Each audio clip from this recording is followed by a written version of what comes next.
Handball কি হয়েছে, হলেও ইনডাইরেক্ট না ডাইরেক্ট, অর্থাৎ ফ্রি কিক না পেনাল্টি, এবং যদি না হয়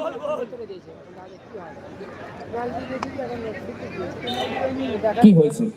অপেক্ষা করছি।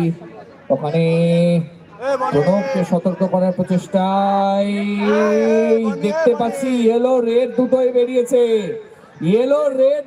বেরিয়েছে। আবারও বলছি, রেফারির সঙ্গে বাকবিতণ্ডায় জড়াবেন না, বিশেষ কিছু লাভ হবে না। ওখানে ইয়েলো রেড দুটোই বেরিয়েছে। কোন কার্ডটি কে দেখবে? ইয়েলো কার্ড দেখে সতর্ক করলেন, রেড কার্ড কে?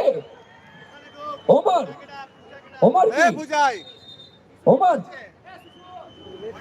রেড কার্ড, দুবার ইয়েলো কার্ড কনজিউম করার জন্য এই মুহূর্তে